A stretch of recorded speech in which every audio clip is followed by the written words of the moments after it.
Hey everybody, it's Mr. Dorner. I'm showing you some stuff about Soundtrap. This is the Lone Star Overture recording that you're going to make. Remember, what I'm going to show you maybe isn't exactly what you'll experience, just because some of you have been in here before and some of you haven't.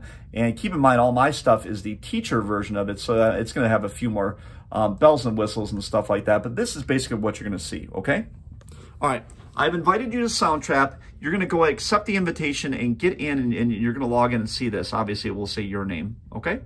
And then under here where it says invites, you'll see something that says Kellen Dorner invites you to the 7th grade band recording of Lone Star Overture. Click accept, and then it will take you right to the studio. Now for me, I've already done this because obviously I set it up. So I'm going to go to the studio of Lone Star Overture. And you can see when I hit studio, this is also how you'll get into it on the 2nd or 3rd try, okay? So I'm in the studio. This is kind of what it looks like as an overview. And I have all these different layers done right now, okay? For the sake of this, I'm going to go to Trinity's flute part, and you all have a track for you. I'm going to Trinity's flute part, and I'm going to record on here kind of as an example. Up above, I have a metronome and measure. That's a click track that goes click, click, click, and I say measure 1, 2, and I just kind of announce all the measures as they come up. I have me playing the saxophone part, me playing the flute part, me playing the bass line, which is what the tubas, baritones, trombones, and bassoons are going to play, and then the snare drum, which is obviously what the snare drummers play, okay? But for right now, I'm going to record my flute part. I'm going to be Trinity. I'm going to click on this little microphone, okay? And it's going to bring me up to this screen right here. This is one of the most important things you need to do. There's this little piece right here that's got the settings, little gear button, and the megaphone. Click that. We have to do what's called a volume check. Without it, you won't know if your microphone is picking up enough sound. Too much, and it'll be really ugly sound. Not enough, and we won't be able to hear you. I'm going to start my test by playing into my flute, playing. Hi there, my name is Mr. Dorner, playing. Eventually, it will go done. You sound great, and we fixed it to prevent clipping and distortion. Click done. And from there, you're ready to record. I'm going to hit record,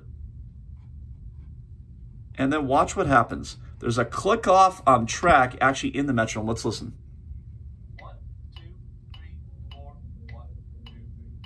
Your flute, you play.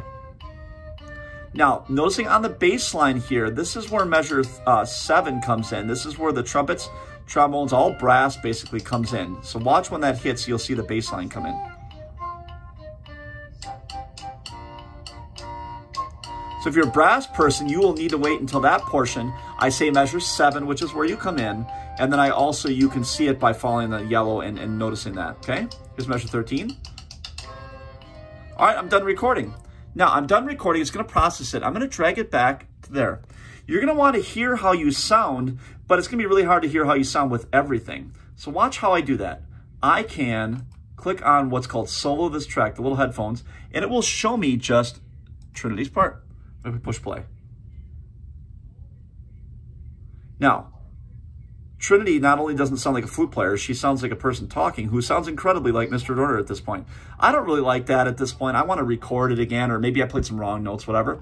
All I'm going to do is click on the portion I just recorded and then hit delete. Be careful, because there's also something that says delete this track over here.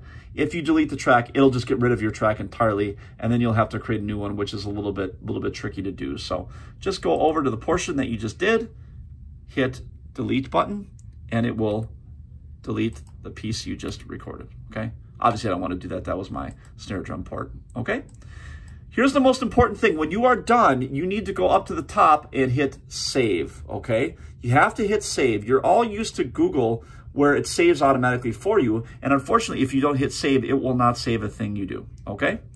One other key thing to mention with this, let's say I'm Trinity and I want to practice a little bit extra with Mr. Dorner before I record, I can go ahead and push play down in the bottom, just play, but I can go ahead and isolate just Mr. Dorner's part and then play along with that flute part, okay? Or let's say I'm a saxophone player. Let's say I'm a bass line person and I want to just isolate Mr. Dorner's bass line, or a snare drummer. I can do that. If I want to just do it with a metronome only, I can do that too. If you want to record along with the whole thing, that's fine too, or even practicing, okay? So At this point, I hope that makes things a little clearer for you. I know we talked about this once in a Google Meet with everybody.